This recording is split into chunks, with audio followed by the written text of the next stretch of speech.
C'est étrange quand on y pense. Il y a de vieux monuments romains qui ont duré des milliers d'années, tandis que nos bâtiments modernes ont tendance à tomber très vite en ruine. Comment les Romains ont-ils réussi à créer des structures aussi solides, nombre d'entre elles avec une conception tout aussi complexe? Des recherches récentes ont montré que les Romains utilisaient un type de mortier qui dispose d'une mesure supplémentaire de protection contre les éléments. Il peut même se réparer de lui-même lorsqu'il est mouillé. Cette découverte explique non seulement pourquoi ces bâtiments sont durés des milliers d'années, mais elle pourrait aussi nous aider à fabriquer un ciment plus résistant de manière plus naturelle.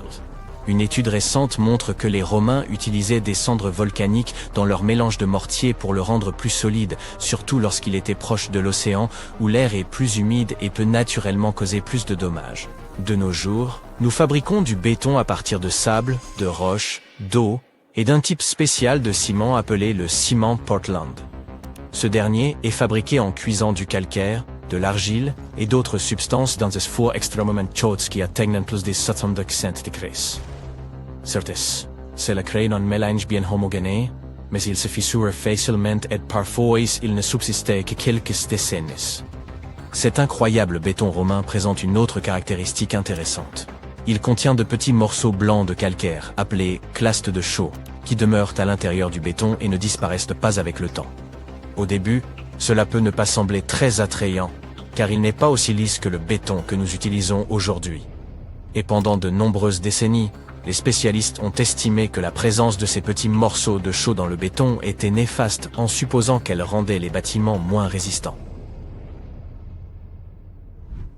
Mais des chercheurs ont découvert que ces petits éclats aidaient en réalité le béton à se réparer de lui-même.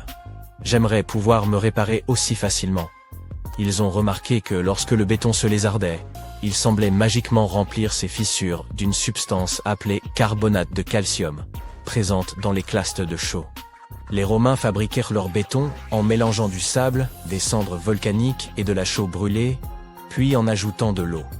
Cela s'appelle le mélange à chaud. Lorsque l'eau et la chaux entrent en contact, ils produisent une réaction chimique qui fait que le mélange devient très chaud, jusqu'à 90 degrés. Cela provoque également la formation de ces minuscules morceaux de chaux. Maintenant, ce béton peut se fissurer, et lorsque de l'eau, de pluie ou de mer s'y infiltre, elle fait dissoudre le calcium dans le béton. Celui-ci se colle alors aux fissures et les referme. Un peu comme une croûte sur un bobo. Bien sûr, les chercheurs ont dû éprouver cette méthode, et ils ont donc fabriqué du mortier comme le faisaient les Romains. Peu de temps après, ils l'ont fissuré ici et là. Ils ont placé ce mortier fissuré sous l'eau, et après 1 à 3 semaines, les fissures avaient disparu. Inutile de dire que cela ne s'est pas du tout produit avec le béton fabriqué selon les méthodes modernes. Les Romains ne connaissaient pas la science qui se cache derrière la fabrication de leurs robustes mortiers, mais ils ont trouvé la bonne recette à force d'expérimentation sur une très longue période.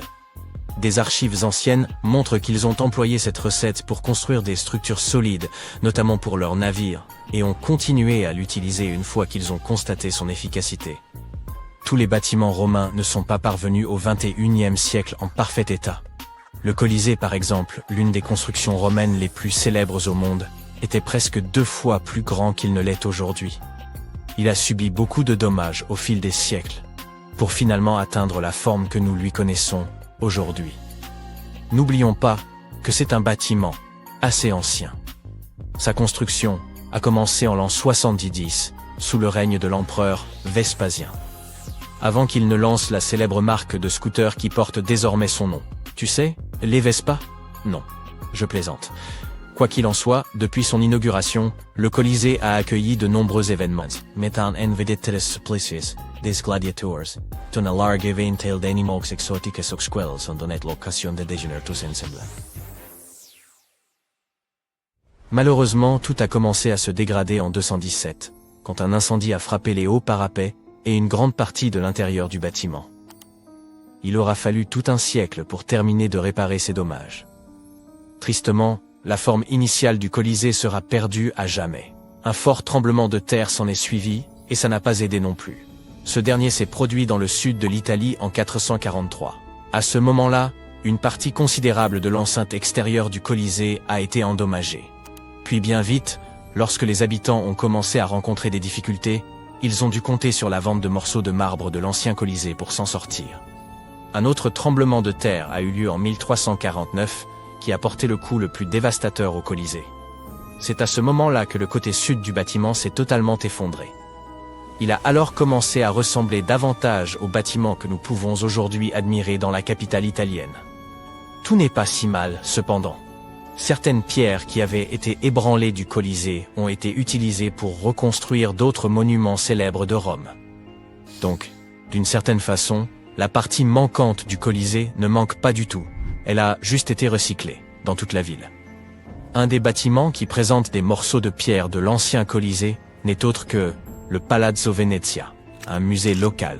En parlant de bâtiments étranges, tu as probablement déjà vu celui-ci, car c'est l'un des endroits les plus photographiés au monde. Tu peux voir en ligne des photos de personnes s'appuyant dessus, ou d'autres qui font ressembler le bâtiment à un cornet glacé.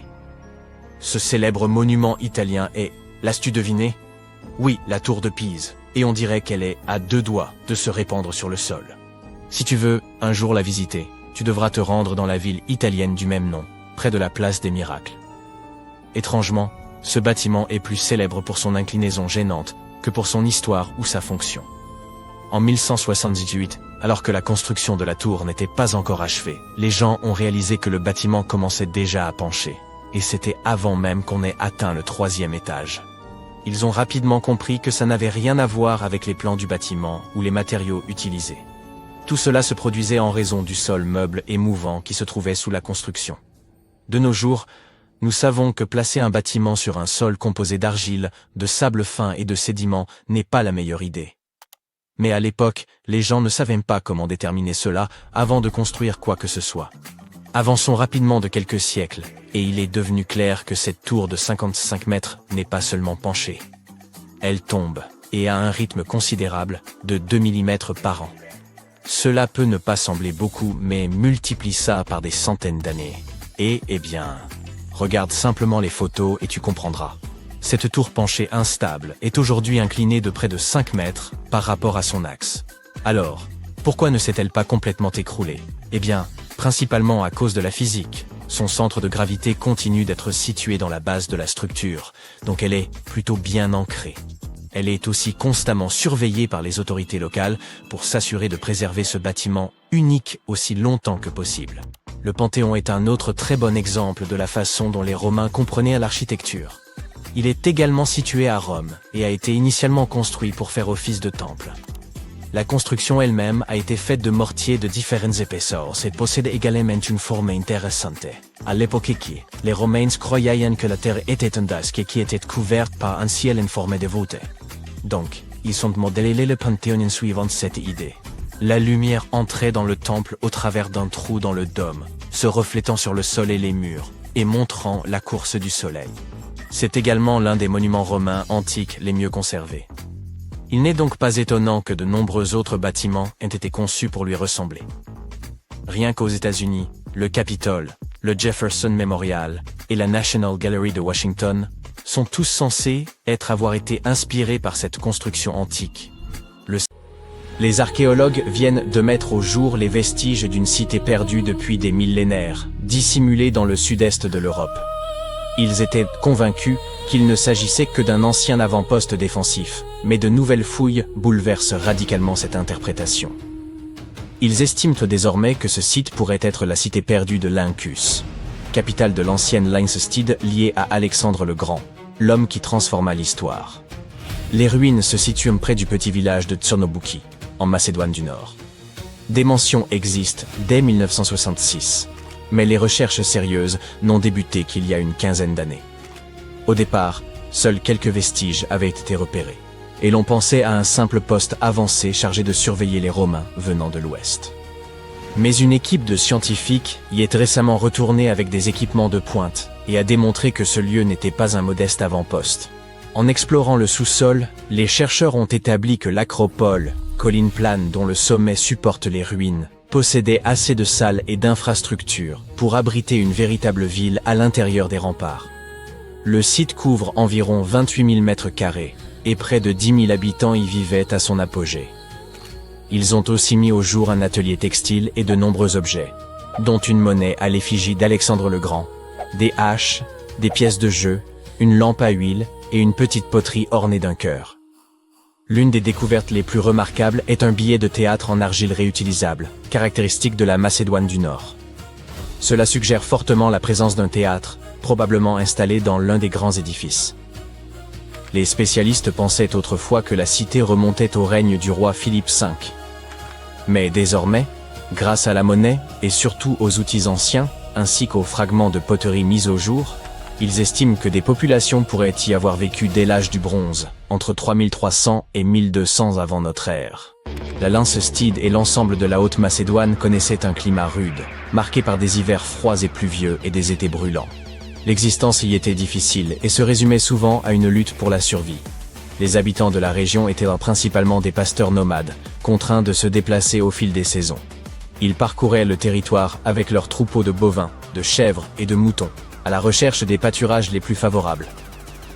À cette époque, la Macédoine occupait une position marginale dans le monde grec. Elle relevait en partie de la culture hellénique, mais les grandes cités-États, comme Athènes et Sparte, ne la reconnaissaient pas pleinement. Cette situation périphérique lui permit cependant de combiner traditions grecques et héritages locaux. Peu à peu, sous des souverains tels que Philippe II et Alexandre le Grand, elle s'imposa et transforma profondément l'ensemble du monde antique. Les nouvelles découvertes réalisées à Tchernobouki révèlent à quel point l'ancienne Macédoine était connectée et influente, d'autant que la cité se trouvait sur les routes commerciales menant à Constantinople. De grandes figures historiques telles qu'Octave et Agrippa ont peut-être traversé la région en route pour affronter Cléopâtre et Marc-Antoine. Le site pourrait également correspondre à la capitale perdue de l'ancien royaume de Lyncestis, ou Lynkos. Certains spécialistes estiment qu'une grande ville de Haute-Macédoine pourrait être le lieu de naissance de la reine Eurydice I, mère de Philippe II de Macédoine, qui s'empara de la Lyncestide au IVe siècle avant notre ère. Le royaume de Macédoine devint alors indépendant. Et c'est dans ce contexte que le fils de Philippe II, Alexandre, accéda plus tard au trône du royaume macédonien. Fidèle à sa renommée, il édifia en seulement 13 ans l'un des plus vastes empires de l'histoire, s'étendant de la Grèce jusqu'à l'Égypte et à l'Inde, avant de mourir à l'âge de 32 ans. Les chercheurs comptent désormais approfondir l'exploration de ce site majeur afin de mieux comprendre les premières civilisations européennes. Cette découverte remarquable a été rendue possible grâce au lidar. Cet outil de télédétection permet de cartographier, sur de vastes territoires, des données telles que la hauteur de la végétation, la densité des forêts et de nombreux autres détails. Le lidar est un système actif, produisant sa propre énergie sous forme de lumière pour analyser le terrain. Un laser émet des impulsions extrêmement rapides, qui atteignent le sol et se réfléchissent sur des éléments comme les constructions ou les branches d'arbres. Le capteur recueille ensuite cette lumière réfléchie et l'enregistre. En mesurant le temps nécessaire au trajet aller-retour de la lumière, il devient possible de calculer la distance parcourue, puis de déterminer avec précision l'altitude de chaque point du relief. Des scientifiques ont récemment mis au jour une autre cité disparue grâce à cette même technologie. Nommée Giengola, elle était demeurée dissimulée sous l'épaisse jungle mexicaine pendant près de 6 siècles. Durant tout ce temps, les chercheurs pensaient n'y trouver qu'une forteresse abandonnée. L'accès demeura impossible jusqu'à ce que le lidar permette, depuis un avion, d'obtenir en seulement 2 heures un modèle tridimensionnel complet du site. Giengola fut édifiée à l'époque précolombienne, entre 1350 et 1521. Elle s'étendait sur 360 hectares, comptait plus de 1100 édifices, près de 4 km de murailles défensives et un vaste réseau de voies intérieures. La cité présentait un plan urbain soigneusement organisé, avec temples, terrains de jeux de balles et quartiers distincts pour les élites et pour le peuple. Elle constituait un centre majeur pour les apothèques, installés dans la région depuis environ 600 avant notre ère. Les familles y vivaient dans des maisons disposées autour de larges patios centraux, entourés de pièces, qu'elles agrandissaient au fil du temps et des naissances. Enserrés par les montagnes, les habitants exploitaient chaque parcelle constructible des pentes et utilisaient même le drainage naturel pour s'approvisionner en eau. Leur savoir-faire apparaît remarquable, nombre de constructions étant encore debout aujourd'hui. Mais au début du XVIe siècle, le manque d'eau potable et de terres agricoles les contraignit à se déplacer vers Tehuantepec. Les archéologues entendent désormais approfondir l'étude de l'organisation zapotèque, de leur système politique et de leur premier contact avec les Espagnols, en analysant l'ensemble des 1170 bâtiments révélés par le LIDAR, un travail qui nécessitera plusieurs années. Une autre découverte récente, issue de la même technologie novatrice, concerne une immense cité antique longtemps dissimulée sous l'épaisse canopée de la forêt amazonienne. Un vaste réseau de maisons, de places, de routes et de canaux reposait à l'ombre d'un imposant volcan. Beaucoup de chercheurs pensaient jusqu'alors que les anciens peuples amazoniens vivaient dans de modestes huttes et défrichaient quelques clairières pour subsister. Or cette ville, fondée il y a 2500 ans et occupée durant près d'un millénaire, a infirmé cette vision et profondément modifié les certitudes. Les scientifiques estiment désormais que des dizaines, voire des centaines de milliers d'individus vivaient au sein de sociétés urbaines complexes.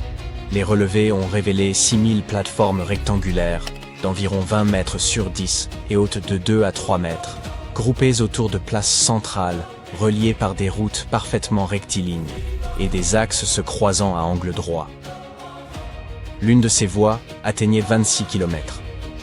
L'aménagement de tracés aussi réguliers exigeait un effort considérable, et certaines routes pourraient avoir revêtu une signification spirituelle ou cérémonielle. La prospérité de cette civilisation reposait sur les sols fertiles du volcan voisin, qui pourrait aussi avoir contribué à son déclin. Des fossés défensifs signalent en outre des menaces extérieures, peut-être des tentatives d'intrusion.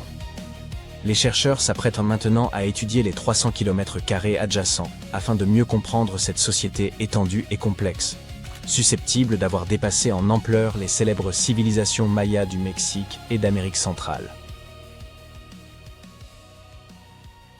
Des chercheurs ont mis au jour une cité entière, celle de Guyengola, restée enfouie sous l'épaisse canopée mexicaine durant 6 siècles. S'étendant sur 360 hectares, elle regroupait plus de 1100 édifices, 4 km de remparts, un réseau interne de voies de circulation, ainsi qu'un aménagement urbain réfléchi, comportant temples, terrains de jeux de balles et des quartiers distincts réservés aux élites ou aux classes populaires. Pendant des générations, l'on a cru qu'il ne subsistait là qu'une forteresse abandonnée, selon des récits transmis oralement. Jusqu'à peu, il était impossible d'appréhender l'immensité du site sans des années d'exploration au sol. Mais grâce à une technologie récente, un outil de télédétection appelé LIDAR, il a été possible de générer en à peine 2 heures, depuis un avion, une modélisation tridimensionnelle de l'ensemble.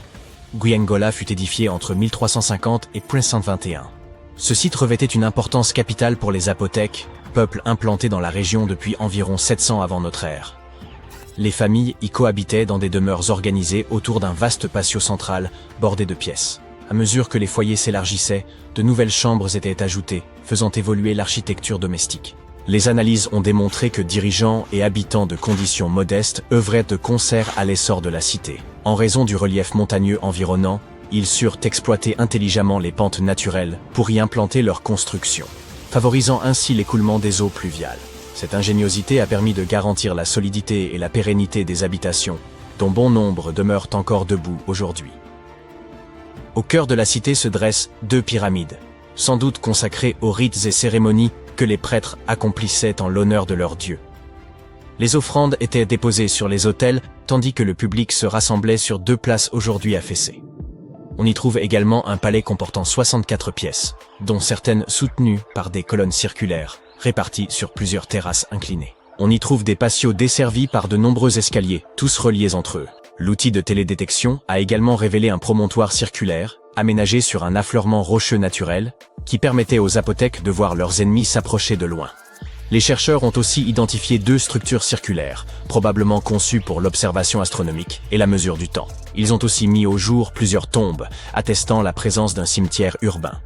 À la fin du XVe siècle, les Zapotèques exercèrent leur pouvoir sur une vaste portion de la côte pacifique et étaient parvenus à défendre leur territoire contre les ambitions expansionnistes des Aztèques.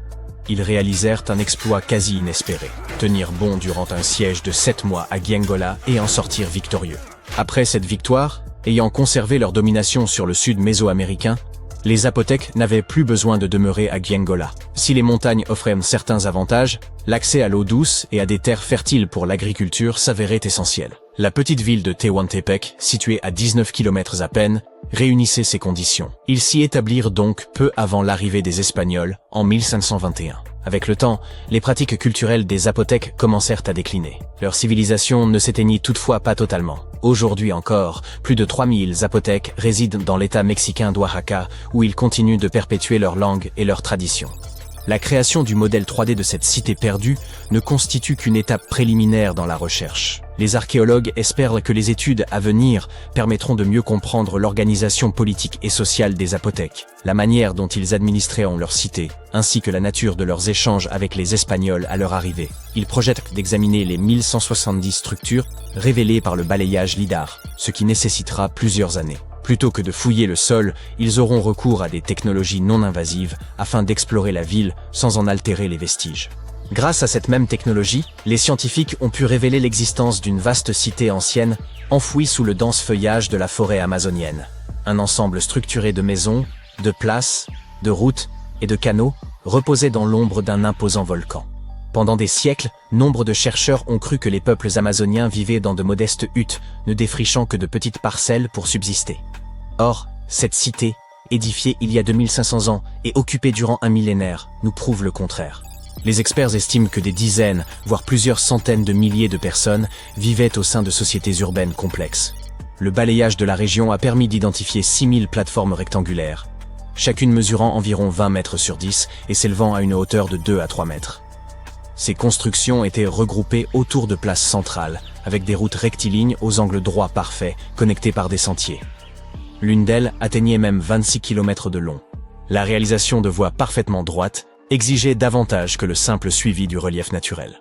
Certaines d'entre elles revêtaient probablement une valeur rituelle ou spirituelle. Le sol volcanique, particulièrement fertile, favorisa l'essor de cette civilisation, mais il pourrait aussi avoir contribué à sa disparition. Les chercheurs ont en outre révélé les défenses de ces villes comme des fossés barrant l'accès à plusieurs d'entre elles. Il est donc possible que des groupes voisins aient tenté d'envahir ces cités. La prochaine phase consistera à étudier les 300 km² adjacents afin de mieux cerner l'ampleur et la complexité de cette société ancienne, qui pourrait même surpasser par sa taille la célèbre civilisation maya du Mexique et d'Amérique centrale. En 1963, un habitant de Turquie fit une découverte stupéfiante en rénovant sa maison. En abattant un mur de sa cave, il mit au jour une pièce énigmatique. En poursuivant ses fouilles, il tomba sur un tunnel, lequel le mena à la ville souterraine de Derinkuyu. Il s'agit de l'une des cités souterraines les plus profondes et les plus vastes de Cappadoce, et même de toute la Turquie. Les habitants occupaient 8 niveaux souterrains, chacun offrant un accès à des caves, des espaces de stockage, des chapelles, une école, une salle d'études ainsi que d'autres installations. Ces étages étaient interconnectés par un vaste réseau de tunnels. Il est probable que cette cité enfouie ait été conçue comme refuge. Située à une profondeur de 85 mètres, elle demeure invisible depuis la surface. Le site était suffisamment vaste pour accueillir environ 2000 personnes, accompagnées de leur bétail et de leurs vivres. Un puits de ventilation, profond de 55 mètres, assurait l'aération. Selon les archéologues, les premiers niveaux auraient été aménagés par les Phrygiens, avant d'être repris et perfectionnés par les Romains. L'apogée de Derinkuyu s'est toutefois manifesté durant l'ère byzantine. La cité suivante, longtemps tenue pour légendaire, n'était évoquée que dans de rares textes anciens et quelques inscriptions énigmatiques, si bien que son existence demeurait incertaine. Après avoir exploré une grande partie du littoral égyptien, un archéologue du nom de Frank Goddio et son équipe ont soudain aperçu un visage monumental émergeant des profondeurs. C'est ainsi que la ville engloutie de Thonis Héracléion fut révélée, à plus de 6 km au large d'Alexandrie. Parmi ces vestiges reposaient 64 navires, 700 ancres et un fabuleux trésor de pièces d'or. Les archéologues considèrent que les éléments les plus remarquables de cette découverte sont la statue haute de 6 mètres et les vestiges du temple. À son époque, la cité accueillait des rituels et des célébrations dans le sanctuaire d'Amon. Façonnées en granit et en diorite, les ruines ont traversé les siècles sans se détériorer malgré leur immersion prolongée.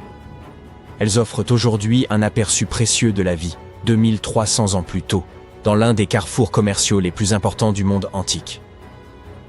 La ville disposait d'un réseau de canaux, comparable à une Venise égyptienne d'un autre âge. Ces voies d'eau reliaient divers ports et points d'ancrage, tandis que des ponts unissaient tours, temples, habitations et autres édifices. Tonis Héracléon constituait le principal port du royaume pour le commerce extérieur et la perception des taxes. L'origine de son engloutissement demeure incertaine, mais les chercheurs l'attribuent à des phénomènes naturels. Vers la fin du second siècle avant notre ère, probablement à la suite d'une terrible inondation, la cité fut submergée. Par la suite, Alexandrie, fondée par Alexandre le Grand, surpassa Héracléon en prestige et en influence. Avant cela, Héracléon faisait office de principale porte d'entrée maritime vers l'Égypte. Après la catastrophe, de nombreux navires durent réorienter leur itinéraire vers Alexandrie. Héracléon sombra alors dans l'oubli, jusqu'à sa redécouverte en l'an 2000. Nous sommes dans les Caraïbes, et voici le peuple Taïno. Les scientifiques ont longtemps pensé qu'ils étaient dits les premiers habitants des Grandes Antilles, et que ce peuple parcourait les îles bien avant que Christophe Colomb ne découvre cet endroit. Cependant, une découverte récente a montré que d'autres peuples vivaient là. On les appelle les peuples archaïques, et ils sont désignés, ainsi pour leur capacité à utiliser des idoles en pierre. Ils disposaient de tout un tis d'outils polis, tels que des marteaux, des hatchets, des pinces et des millers. Nous n'avons toujours pas découvert comment ils ont réussi à inventer et à produire tous ces outils sans les ressources du continent. Les scientifiques sont maintenant à la recherche d'une sorte de nécropole ou d'un site archéologique semblable pour en apprendre un peu plus sur ces gens.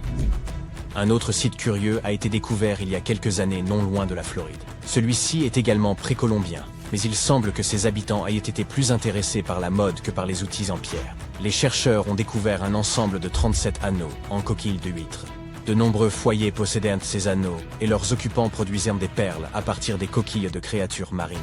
D'ailleurs, il y a longtemps, les perles n'avaient pas seulement un intérêt décoratif, mais constituaient également un instrument social. Les gens les cousaient sur leurs vêtements pour manifester leur pouvoir ou leur richesse.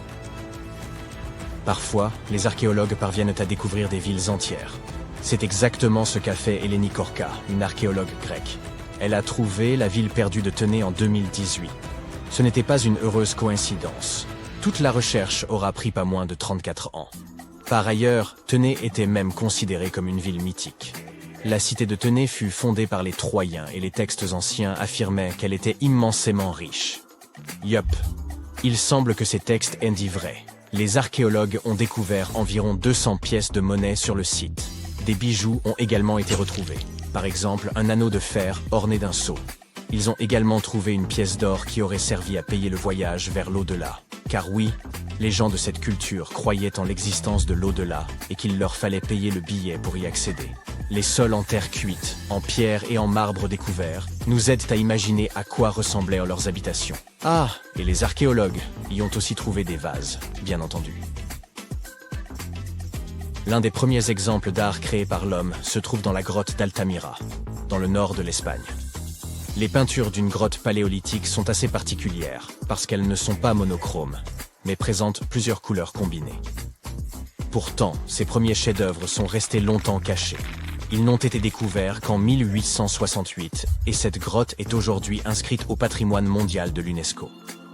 Malgré leur ancienneté, ces peintures sont bien préservées, car elles ont été bien isolées pendant tout ce temps.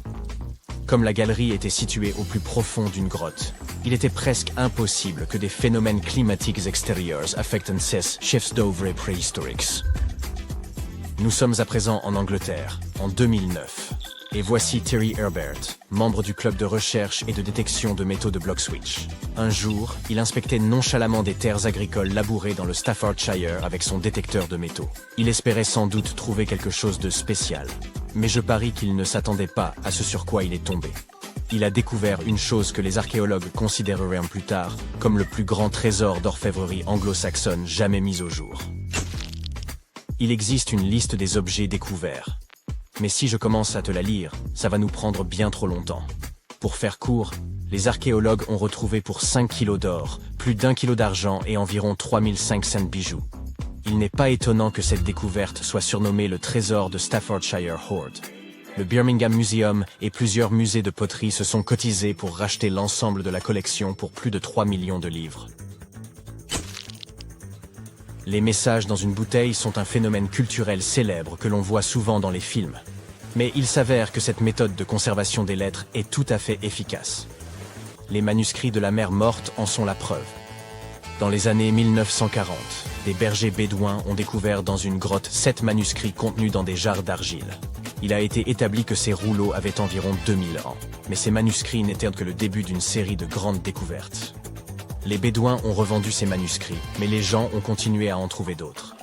La dernière découverte a eu lieu en 2021. Et qui sait, peut-être y en a-t-il d'autres à découvrir. Une autre œuvre d'art retrouvée récemment dans une grotte est un coquillage peint. Ce fossile a été découvert dans le nord de l'Italie, et les chercheurs pensent que ces fossiles ont pu être collectés par des Néandertaliens.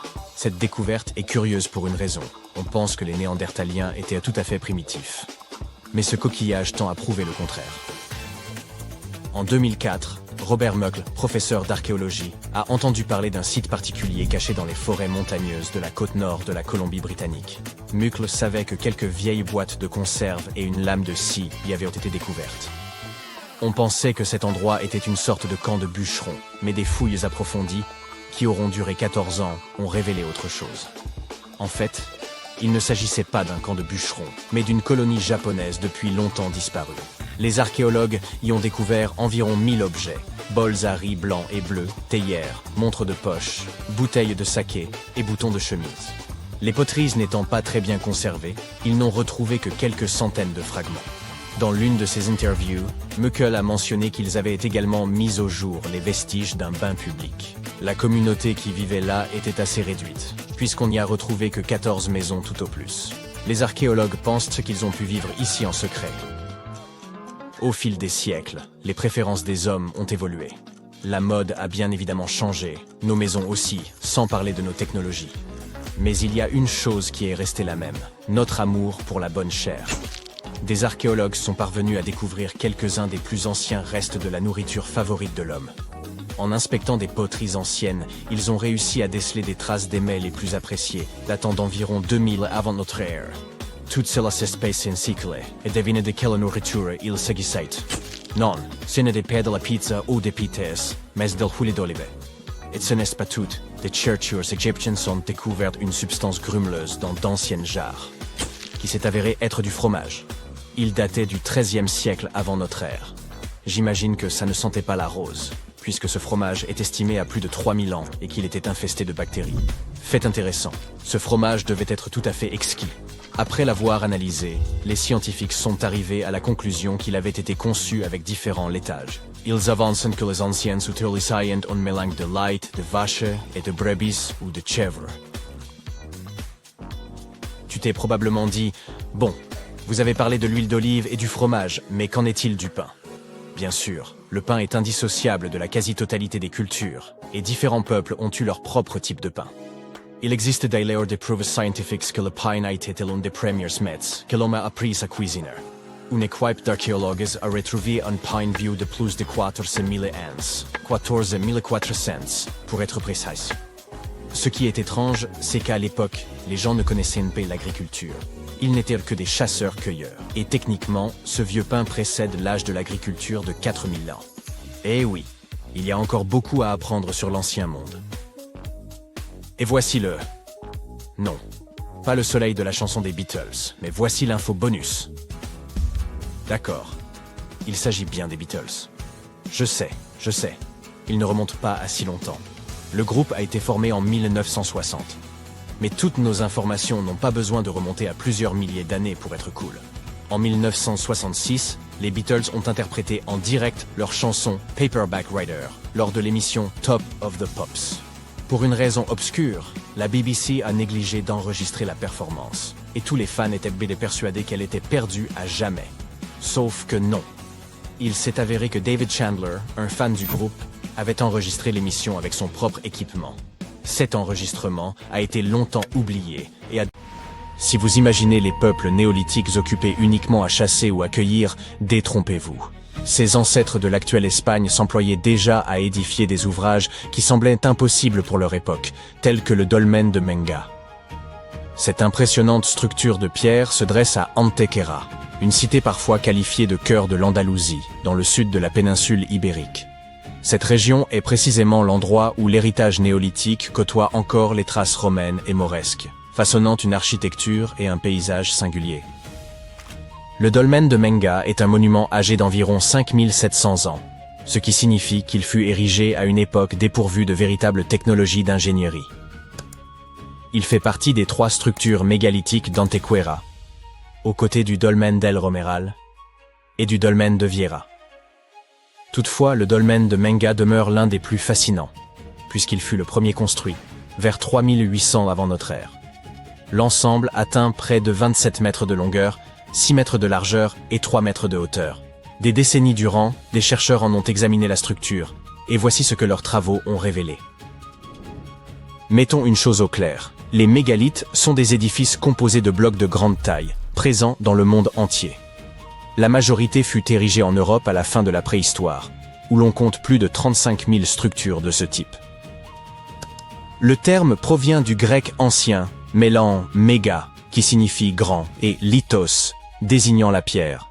Le dolmen de Menga ne fut mis au jour qu'au cours des années 1840, mais sa découverte suffit à le faire reconnaître comme une œuvre singulière par son caractère inédit. Examinons à présent ce qui fonde cette distinction.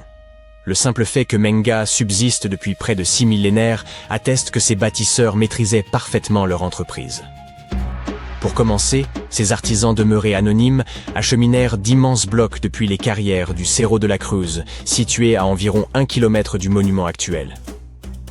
Le site rassemble en effet 32 pierres d'une masse déconcertante. La plus imposante d'entre elles est presque 5 fois plus lourde que le plus grand bloc de Stonehenge. L'ensemble atteint approximativement 1140 tonnes, soit l'équivalent du poids combiné de 2 jumbo jets transatlantiques entièrement chargés de passagers et de bagages. La pierre la plus massive de Menga, connue sous l'appellation C5, avoisine les 150 tonnes, un poids comparable à celui d'une baleine bleue. En d'autres termes, ces anciens ouvriers manipulèrent la plus lourde pierre jamais déplacée dans le cadre du phénomène mégalithique de la péninsule ibérique, et la seconde plus imposante en comparaison de la France.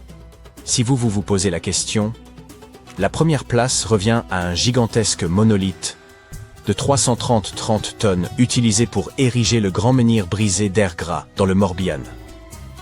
Comment, toutefois, parvinrent-ils à un tel exploit?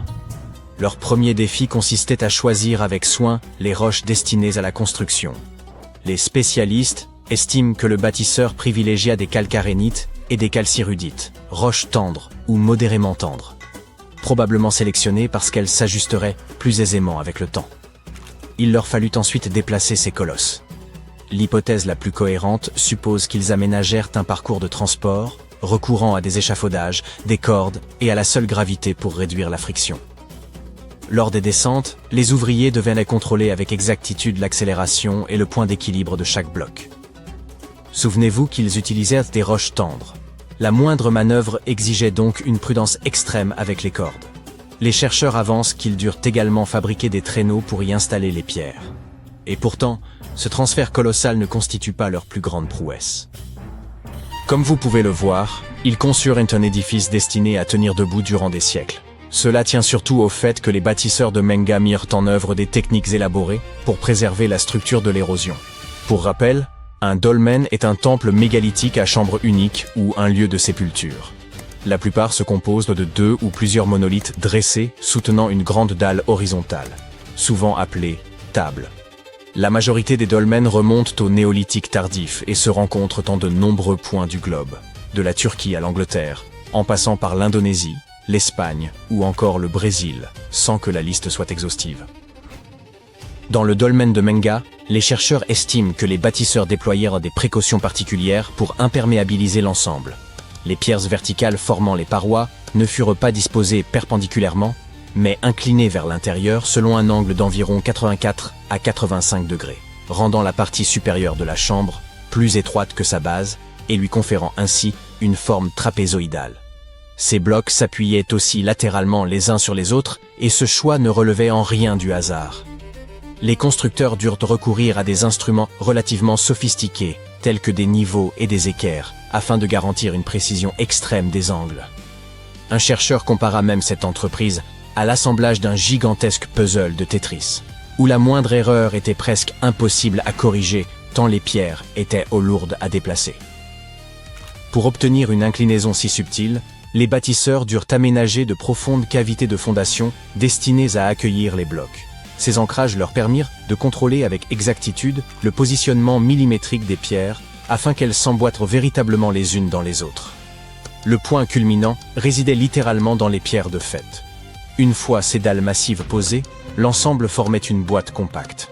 Ils creusèrent ensuite l'intérieur à même le substrat rocheux, tout en préservant intactes les parois et la voûte. Pour protéger la chambre, il recouvrira le tout d'un vaste tertre de terre, comme si l'on enveloppait l'édifice dans une épaisse couverture. Ce remblai maintenait la chambre sèche et tempérée, et ajoutait une stabilité supplémentaire, comparable à une sorte de camisole naturelle, maintenant chaque élément en place. Il convient d'ajouter un élément essentiel. Les bâtisseurs alignèrent le dolmen sur les montagnes voisines, non seulement pour répondre à des exigences pratiques, mais aussi afin de produire, au sein de la chambre, des jeux de lumière saisissants. Cet agencement révèle l'ampleur de la réflexion qui présida à l'édification du mégalithe et témoigne du lien profond que ses constructeurs entretenaient avec l'astronomie. Un chercheur passionné du site a expliqué que la raison précise de la construction des dolmens restait incertaine. Peu de reliques y ont été découvertes, mais beaucoup s'accordent à penser qu'ils servaient à la fois de temples et de sépultures destinées à des personnages de haut rang, d'où leur édification pour traverser les siècles. Le dolmen de Menga, en particulier, fut bâti dans une région sujette à l'activité sismique, ce qui justifiait davantage la robustesse exceptionnelle de sa structure. Il semble par ailleurs que les bâtisseurs aient envisagé d'autres considérations. Depuis l'entrée du dolmen, le regard se porte simultanément vers le rocher des Amoureux et vers le lever du soleil. Ce rocher occupe une place majeure dans le folklore local et s'intègre au circuit des dolmens d'Antequera, bien qu'il ne s'agisse pas d'un monument mégalithique, mais naturel. La tradition raconte que son nom proviendrait d'un couple d'amants qui se seraient jetés du sommet, leur union étant interdite en ce monde. Une authentique tragédie digne d'un Roméo et Juliette, pourrait-on dire. Le dolmen de Menga présente également un alignement astronomique, à l'instar de la majorité des dolmens à travers le monde. Lors du solstice d'été, un moment précis de la journée voit les rayons du soleil pénétrer dans la chambre, éclairant le côté droit tout en plongeant le côté gauche dans l'ombre. Une telle disposition exigeait une précision exceptionnelle dans la conception du dolmen, n'est-ce pas? En matière de folklore, tandis que certaines traditions attribuent la construction de ces dolmens impressionnants à de petits hommes gris venus d'autres planètes, la culture ibérique propose une interprétation différente. Selon les légendes locales, on y évoque les Mouras enchantés, des créatures comparables à des fées, considérées comme des élémentaires de la terre. D'une beauté et d'un charme sans pareil, puissants en leur propre droit, ils excellaient notamment dans l'édification de dolmens où ils se retiraient pour accomplir leurs cérémonies. Ces êtres sont abondamment mentionnés dans le folklore local, ce qui justifie pleinement d'en parler ici. Quoi qu'il en soit, il n'est guère surprenant que l'UNESCO ait choisi d'inscrire ce dolmen parmi les sites du patrimoine. C'est un véritable chef-d'œuvre des temps anciens. Le 15 avril 2019, un terrible incendie a presque anéanti l'un des édifices les plus emblématiques au monde, à savoir la cathédrale Notre-Dame de Paris. Le feu s'est rapidement propagé, dévorant la flèche de l'édifice, ainsi que l'essentiel de la toiture. Déclenché en début de soirée, le sinistre a continué de faire rage jusqu'au matin suivant. Une grande partie du toit a été détruite par les flammes. Toutefois, les pompiers sont parvenus à préserver la structure principale de la cathédrale ainsi que les œuvres d'art inestimables qu'elle abritait, mais ce fut de justesse. Qui aurait pu prédire qu'il s'agissait, en un sens, d'un mal pour un bien? À la suite de l'incendie, une équipe d'environ 50 archéologues a entrepris des fouilles dans les décombres. Ils y ont mis au jour des vestiges vieux de plus de 2000 ans. Parmi les découvertes les plus remarquables, figuraient 2 cercueils en plomb, ou sarcophages. Les chercheurs chargés de leur étude ont dû porter des équipements spécifiques afin de se protéger du plomb lors de l'ouverture. À l'intérieur se trouvaient les restes de 2 hommes fortunés, qui, malgré leur richesse, semblaient avoir mené des existences éprouvantes. L'un d'eux a pu être identifié sans difficulté, grâce à une épitaphe gravée sur son cercueil. Au XVIIIe siècle, seuls les plus riches pouvaient s'offrir des cercueils en plomb, car ils contribuaient à la bonne conservation des corps. Celui-ci était toutefois endommagé, et il n'en subsistait que des ossements, quelques mèches de cheveux et des fragments de vêtements. L'analyse des os a révélé que cet homme se déplaçait peu et souffrait de la goutte, une maladie touchant les articulations, notamment les genoux, ce qui devait rendre la marche pénible. Sa fortune ne lui permit pas d'échapper à cette affliction, mais il en fit néanmoins un usage avisé. Antoine contribua au financement du chœur de la cathédrale et commanda des tableaux aujourd'hui conservés au musée du Louvre. L'identité de la personne inhumée dans le second sarcophage est longtemps restée inconnue, mais les chercheurs estiment désormais pouvoir la préciser. Lors de l'examen initial des ossements, ils ont déterminé qu'ils appartenaient à un homme âgé d'environ 25 à 40 ans. Ils ont également relevé qu'il pratiquait vraisemblablement l'équitation dès son plus jeune âge. Son squelette présentait des traces de problèmes de santé chroniques, et la majorité de ses dents avaient été perdues avant sa mort. La forme particulière de son crâne pourrait s'expliquer par le port, durant l'enfance, d'un bandeau spécifique. Les chercheurs avancent l'hypothèse qu'il pourrait s'agir du poète Joachim du Bellay, qui vécut entre 1522 et 1560. Il était un cavalier accompli et souffrait d'affections pulmonaires. Il est surprenant que, bien qu'il n'ait pas exercé de fonction ecclésiastique, il ait été enterré dans la cathédrale, plutôt que dans une chapelle latérale près de son oncle, comme le souhaitait sa famille. On suppose qu'il ait d'abord été inhumé provisoirement à cet endroit avant que la sépulture ne devienne définitive, ou bien que son cercueil ait été déplacé après la publication complète de ses œuvres.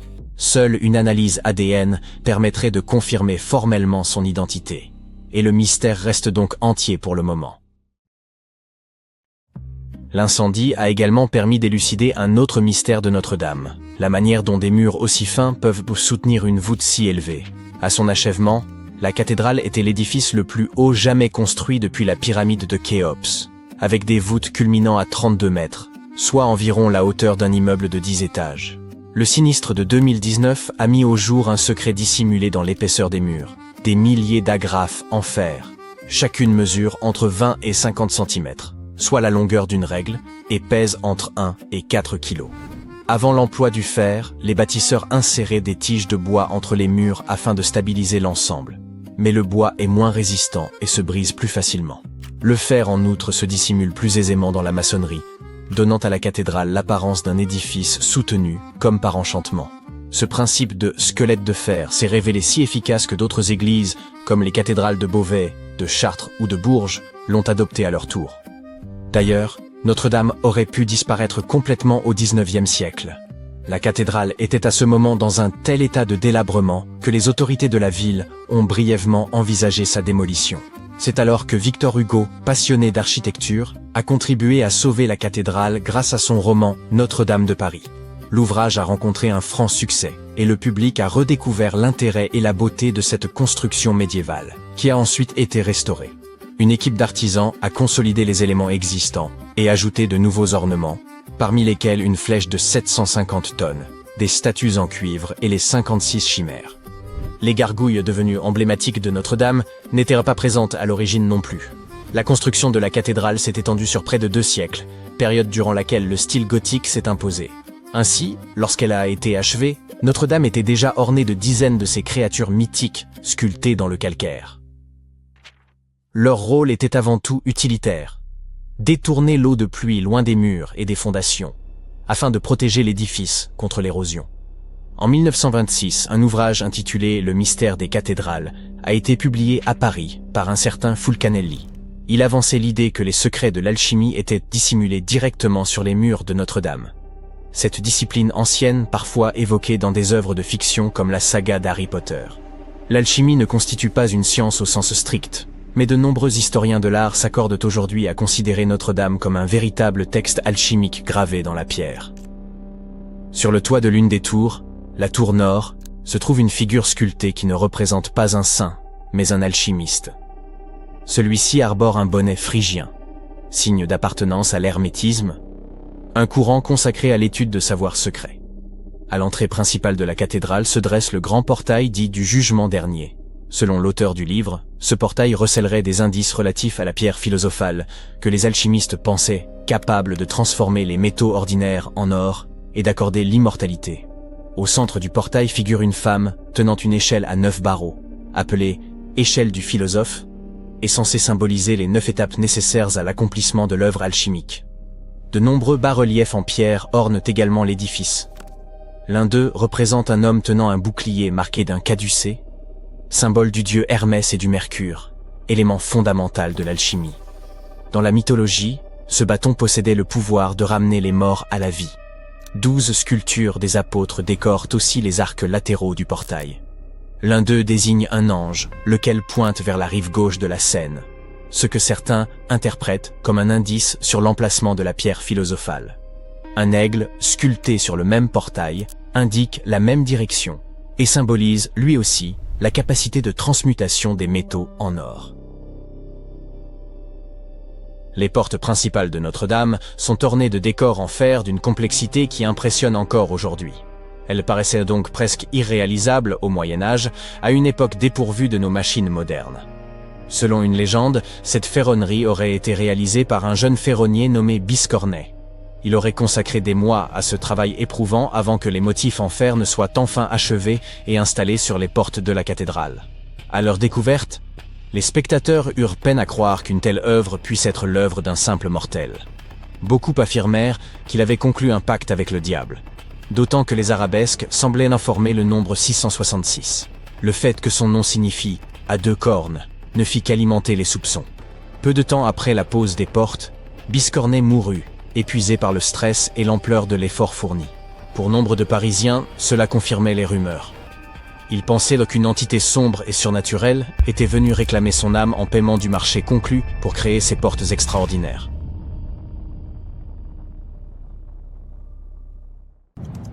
Que dirais-tu de faire un petit voyage dans le temps ?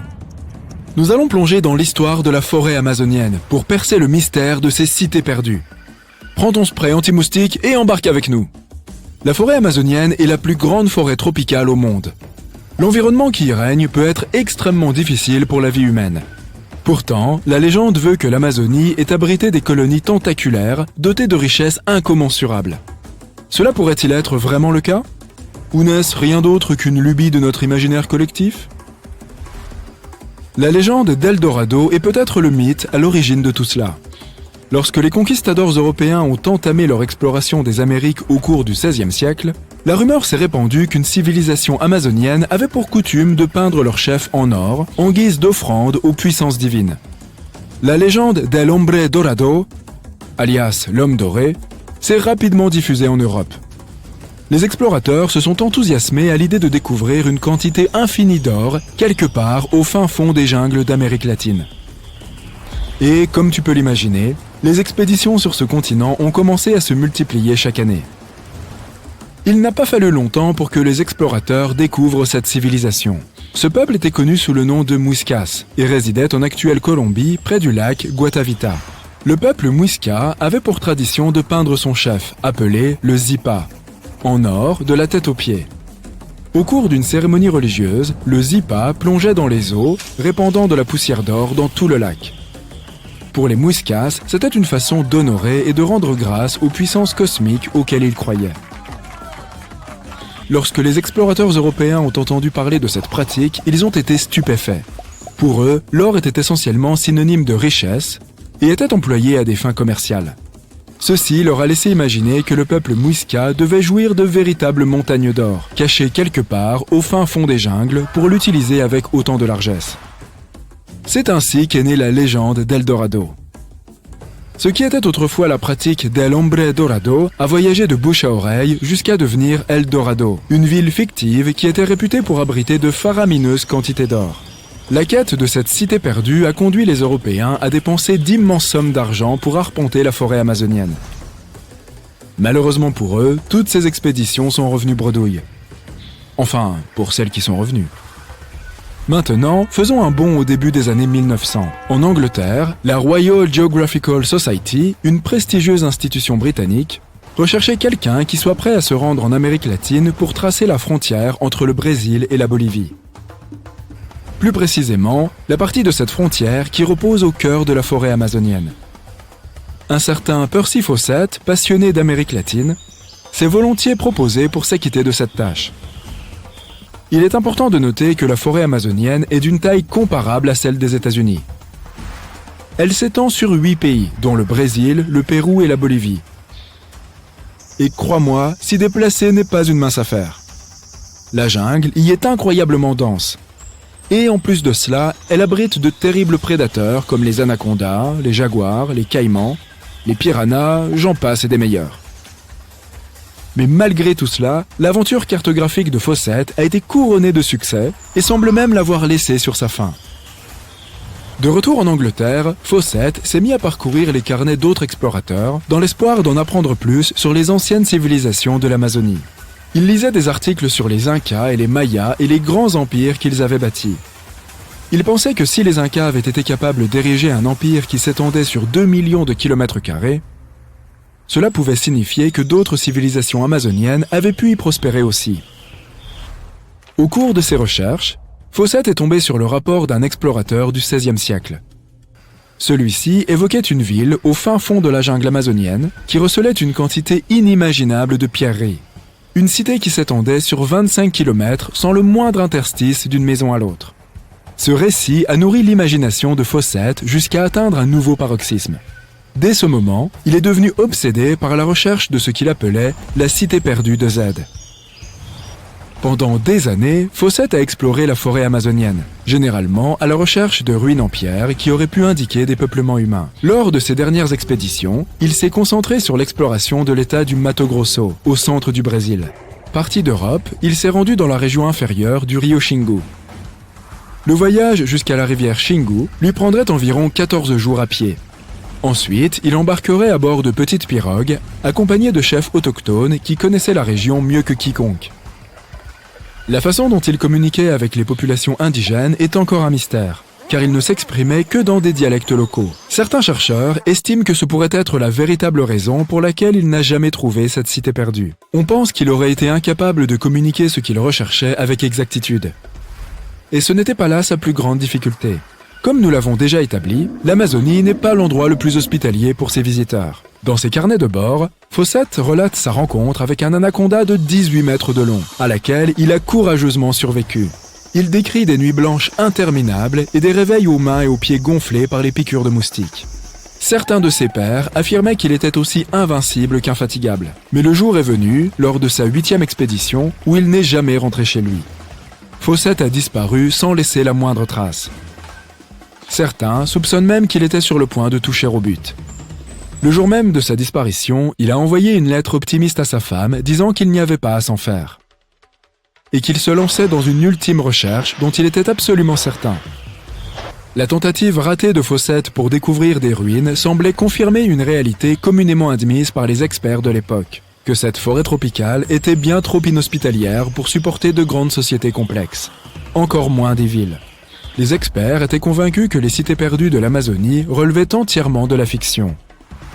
Du moins, jusqu'aux années 1960, lorsque des recherches modernes ont commencé à déceler des preuves qui suggéraient le contraire. Les chercheurs ont découvert des parcelles de sol extrêmement fertiles qu'ils ont appelées les terres noires. Et apparemment, ils en ont trouvé beaucoup en Amazonie, surtout le long des rivières. D'autres recherches ont même montré que ce type de sol était créé par les déchets humains ou le brûlis intentionnel des forêts, ce qui enrichit le sous-sol en nutriments. Ce qui ne pouvait que signifier le jackpot. La découverte de cette terre noire était la preuve que l'agriculture à grande échelle était possible et avait probablement existé au beau milieu de l'Amazonie. Ce qui confirme que des colonies auraient pu y prospérer après tout. Dans les années 1990, le long de la rivière Xingu au Brésil, une équipe d'archéologues de l'Université de Floride a fait une découverte remarquable. En travaillant aux côtés des populations autochtones, ils ont trouvé de très longs fossés. Après les avoir cartographiés, ils ont réalisé que ces fossés étaient les signes d'un peuplement de grande taille. Il s'agissait de vestiges de murs soigneusement conçus, centrés autour d'une place. D'autres étaient les restes de routes qui menaient à différentes colonies. En fait, cette partie de l'Amazonie, d'une taille équivalente à celle du New Jersey, était autrefois un réseau de plusieurs dizaines de peuplements qui, selon les experts, auraient pu abriter jusqu'à 50 000 personnes entre le XIIIe et le XVIIe siècle. D'autres découvertes ont été rendues possibles grâce à la télédétection par laser, un type de technologie qui permet aux chercheurs de prendre des photos satellites du sol de la forêt sans avoir à y mettre les pieds. Ainsi, un réseau de tranchées dans l'état de l'Acre, au Brésil, remonterait entre le IIIe et le XIIIe siècle. Ces traces suggèrent des peuplements qui auraient pu supporter environ 60 000 personnes. D'autres images provenant des environs du rio Xingu laissent supposer des villes qui auraient pu abriter de 8 à 50 millions d'individus. C'étaient les villes perdues de l'Amazonie. Crois-le ou non, ces images suggèrent que Fawcett était très proche d'une découverte majeure. Il recherchait les ruines au bon endroit, mais il ne s'intéressait pas aux bons vestiges.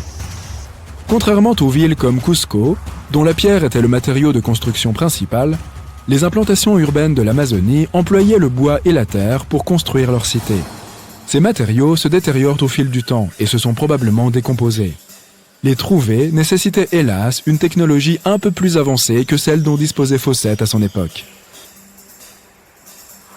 Je parie que tu n'as jamais entendu parler de la légendaire oasis de Zerzura. Cette cité ancienne serait cachée quelque part au fin fond du désert du Sahara. Et sa découverte pourrait être synonyme de richesse incommensurable et de secrets prodigieux. Selon un guide arabe anonyme du XVe siècle, la clé de son mystère se trouverait dans le bec d'un oiseau gravé sur la porte de la ville. Zerzura n'est peut-être pas aussi populaire que le Machu Picchu ou que les pyramides de Gizeh, mais cela la rend d'autant plus mystérieuse.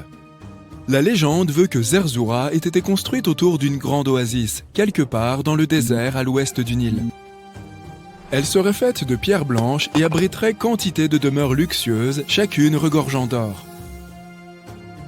L'histoire raconte qu'un scribe aurait transcrit le récit d'un voyageur tombé sur Zerzura alors qu'il était en quête de son chameau perdu. À un moment de son périple, l'homme fut pris dans une tempête de sable où il se retrouva séparé du reste de son groupe. Le voyageur continua à errer dans le désert pendant des jours, puis, sorti de nulle part, 2 hommes apparurent et le guidèrent jusqu'à la cité de Zerzura. Le voyageur aurait décrit cette ville comme une oasis remplie d'oiseaux et faite de pierres d'un blanc pur. On dit aussi que la ville serait gardée par des géants. En 1835, un égyptologue anglais du nom de John Gardner Wilkinson a mentionné la ville dans l'un de ses livres. Il s'était entretenu avec un Égyptien qui disait avoir trouvé la ville par hasard, après des jours d'errance dans le désert. Il évoquait des ruines, un travail de maçonnerie singulier, ainsi qu'une vaste oasis entourée de palmiers. L'homme aurait même donné quelques instructions sur la façon de retrouver la ville, indiquant qu'elle pourrait se trouver dans le désert occidental de l'Égypte. Mais voilà, bien qu'un groupe d'explorateurs soit parti à la recherche de Zerzura, ils n'y sont pas parvenus. En revanche, ils sont tombés sur un grand nombre d'oasis inconnues jusqu'alors. Au début du XXe siècle, de nombreuses expéditions ont été envoyées à la recherche de la ville, dont une flotte entière des premiers camions Ford. Mais hélas, toutes sont rentrées bredouilles. D'autres sources avancent que Zerzura aurait prospéré à un moment donné, mais qu'elle n'existerait plus aujourd'hui. Il est possible qu'elle ait été engloutie par le désert. On envisage qu'à l'époque, le désert du Sahara aurait pu être verdoyant. Les scientifiques ont même retrouvé des traces d'anciennes rivières qui traversaient la région il y a près de 100 000 ans, créant des sillons verts à travers le désert. Mais Zerzura n'a peut-être tout simplement jamais existé. Peut-être n'a-t-elle jamais eu de réalité que dans l'esprit des gens, alors qu'ils affrontaient les ardeurs du désert africain. Depuis des milliers d'années, les hommes ont été obsédés par la recherche d'une autre cité perdue, l'Atlantide. Mais si ce lieu a réellement existé, où peut-il se trouver sur Terre? À moins que ce ne soit sous la mer. Selon Platon, l'Atlantide aurait bel et bien existé, et elle se serait située quelque part dans l'océan Atlantique, non loin du détroit de Gibraltar. Mais comment cette ville mythique est-elle devenue synonyme d'une société parfaite et idyllique? C'est à Ignatius Donnelly que l'on doit cet engouement. Cet écrivain américain a publié en 1882 un livre dans lequel il émettait 13 hypothèses sur l'existence de l'Atlantide. Donnelly croyait sincèrement que cette cité perdue était le lieu où les premiers humains avaient vécu dans la paix et l'allégresse pendant de nombreux siècles. Il pensait même que l'Atlantide était le point d'origine de nombreuses civilisations antiques de par le monde. Et que, si nous suivions les indications de Platon, nous pourrions tout à fait retrouver l'Atlantide. Parfait pour une chasse au trésor, non? Mais qu'est-ce qui a poussé Donnelly à se lancer dans une pareille quête? Apparemment, un archéologue amateur aurait découvert la ville de Troie en s'inspirant de l'Iliade d'Homère. Et si Troie était réelle, pourquoi pas l'Atlantide? À l'époque, certains pensaient carrément que l'Amérique elle-même aurait pu être la légendaire cité Atlante. Christophe Colomb a évidemment déchaîné les foules lorsqu'il a rapporté en Europe les premières nouvelles du Nouveau Monde. Mais la véritable chasse à l'Atlantide n'a commencé qu'au XXe et XXIe siècle. Certains ont tenté d'établir un lien entre une éruption volcanique sur l'île de Santorin et la destruction des sites minoens. Mais en 2018, une équipe d'investigation a affirmé avoir trouvé la solution de l'énigme, annonçant même avoir découvert une preuve concrète de l'existence de l'Atlantide. Quelles sont ces preuves, me diras-tu? Une série de cercles mystérieux dans un parc national d'Espagne. Mais ces cercles se sont avérés n'être que des bassins d'expérimentation destinés à l'étude des zooplanctons. Soyons réalistes, il n'existe aucune preuve tangible de l'existence de la cité perdue de Platon. Mais cela ne rend pas la recherche moins trépidante, n'est-ce pas? La fontaine de Jouvence n'est pas une cité perdue à proprement parler, mais c'est un autre lieu mythique sur lequel de nombreuses personnes ont prétendu être tombées au fil des siècles. Il y a bien longtemps, les gens étaient obsédés par l'idée de vivre éternellement, ou du moins préserver leur vie aussi longtemps que possible. Chaque culture avait ses propres mythes, comme les Grecs qui évoquaient une fontaine magique qui permettrait de vivre plus longtemps, ou Alexandre le Grand qui aurait trouvé une rivière de paradis capable de guérir les blessures. Les légendes japonaises parlaient de sources chaudes capables de faire rajeunir, tandis que les habitants des Caraïbes évoquaient le pouvoir salvateur des eaux dans l'une de leurs terres sacrées. Les explorateurs ont cherché ces eaux miraculeuses, mais sans résultat. L'histoire la plus célèbre est sans doute celle de l'explorateur espagnol Juan Ponce de León, qui pensait l'avoir découverte en Floride. Ponce de León était un sacré personnage. Il navigua avec Christophe Colomb et joua un rôle clé dans l'histoire de la région de l'actuelle République dominicaine. Après avoir trouvé de l'or à Porto Rico, il fut même nommé gouverneur de l'île. Mais lorsque le roi d'Espagne décida de le remplacer dans ses fonctions, il s'emporta et résolut d'explorer la Floride, en quête d'or évidemment, mais surtout de l'insaisissable fontaine de Jouvence. Il explora les Bahamas, mais hélas, sans y trouver ni or ni eau magique. En revanche, il parvint à atteindre la Floride, à en explorer les côtes et même à y découvrir le Gulf Stream. Hélas, sa dernière expédition tourna court, lorsqu'il mourut blessé par une flèche. Mais la légende relatant sa quête de la fontaine de Jouvence a perduré. Même si les historiens remettent en question le fait qu'il ait pu poursuivre une telle chimère, des milliers de personnes visitent chaque année le parc archéologique de la fontaine de Jouvence pour en goûter les eaux sulfureuses. Il s'agit de la plus ancienne attraction de Floride qui existe depuis le XVIIe siècle. Certains disent que l'eau a des propriétés singulières, mais on te laisse le soin d'en décider après avoir visité cet endroit. Les contrées nordiques posséderaient également une terre mystérieuse, du nom de Thule. On dit qu'elle se trouve quelque part entre la Scandinavie et l'Islande, là où le soleil brille à peine et où le froid est mordant. Les habitants y survivraient grâce à un régime à base de millet, d'herbes, de fruits et de racines, le tout arrosé d'hydromel. Quant à son emplacement exact, les spécialistes ne parviennent toujours pas à s'accorder dessus. Le légendaire explorateur grec de l'Antiquité, Pythéas, aurait été le premier à tomber sur Thule, alors qu'il recherchait des mines d'étain. Il navigua vers le nord en passant par l'Écosse et après 6 longs jours de navigation, aurait atteint Thule. Selon Pythéas, ses habitants étaient très primitifs. Mais rien d'étonnant à cela puisqu'il s'agissait d'une simple société agraire. Ils auraient montré à Pythéas le point où le soleil se couchait durant le jour le plus bref de l'année. Il lui aurait également expliqué qu'en hiver, le soleil ne se levait jamais, et qu'en été, il n'y avait pas de nuit. Depuis des décennies, les historiens débattent de la véritable nature de cette terre mythique de Thule. Certains affirment qu'il s'agirait de l'Islande, d'autres de la Norvège. Un petit progrès a été réalisé récemment grâce à une équipe de chercheurs. Si leurs conclusions sont exactes, Thule pourrait n'être autre que l'île de Smola. Elle se situe plus au sud que toutes les îles norvégiennes figurant sur la liste des prétendantes. Il est peut-être trop tôt pour se réjouir, mais il semblerait que Thule ait peut-être enfin été trouvé.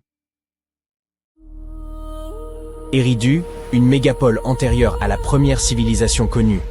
et plus ancienne que les pyramides de Gizeh, gisaient enfouies dans les sables du désert mésopotamien depuis plus de 2000 ans. Une découverte scientifique récente bouleverse désormais nos connaissances sur cette cité antique. Les chercheurs ont mis au jour plus de 4000 canaux autour d'Éridu, qui alimentaient en eau plus de 700 fermes exploitées entre le 6e et le début du 1er millénaire avant notre ère. Eridu fut fondée vers 5400 avant Jésus-Christ et fut la ville des premiers rois, ainsi que la première cité historique selon la liste royale sumérienne, ce texte ancien gravé sur une tablette d'argile. Les anciens Sumériens croyaient que cette ville avait été créée par les dieux lorsqu'ils décidèrent de s'établir sur Terre. Eridu occupe une place si importante dans les mythes et légendes sumériens qu'on finit par la considérer, à un certain moment, comme un lieu purement mythique. Le mythe le plus célèbre raconte que les cieux furent courroucés par le tumulte des humains et qu'ils envoyèrent un grand déluge pour les anéantir. Une étude récente a révélé que l'Euphrate constituait la source d'eau de l'ensemble de la cité. Les chercheurs ont cartographié les vestiges du paysage ancien et identifié un réseau sophistiqué de canaux d'irrigation artificielle. Ils ont découvert 200 canaux principaux captant l'eau de l'Euphrate, lesquels alimentaient à leur tour 4000 canaux secondaires.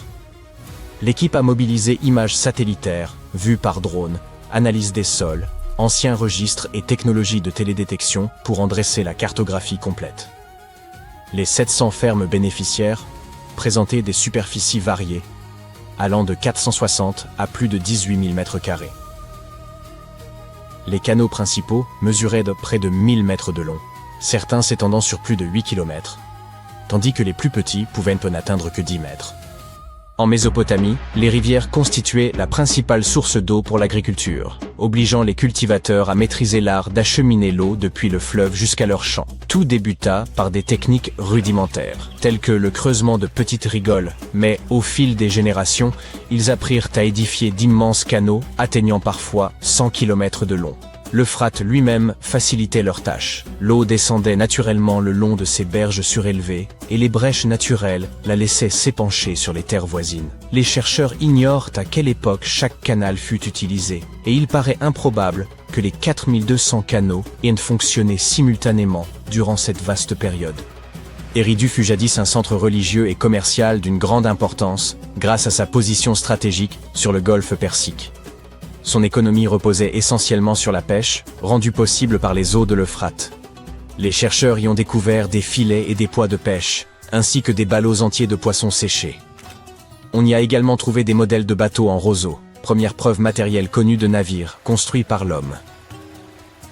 La cité prospéra jusqu'à son abandon, vers 600 avant notre ère, pour une raison que les scientifiques ne parviennent toujours pas à expliquer. Les habitants, tout comme les pèlerins et marchands de passage, avaient épuisé les ressources locales et durent laisser la terre se régénérer à plusieurs reprises avant de partir définitivement. Cela coïncida avec le moment où l'Euphrate changea de cours, privant la ville de sa source vitale d'eau. Bien des siècles plus tard, en 1854, un fonctionnaire britannique nommé John George Taylor fut envoyé en mission dans la région afin d'examiner un site isolé, Tel Abu Shahrain, constitué d'un ensemble de monticules appelés Tels, vestiges d'anciens peuplements humains. D'abord, Taylor demeura peu impressionné. Il espérait tomber sur des trouvailles majeures, telles que des statues, des inscriptions ou les ruines de temples et de palais. Faute de temps, il ne découvrit que des murs, des drains, des plateformes de pierre et des fragments de colonnes en calcaire ornés de minuscules cônes en mosaïque.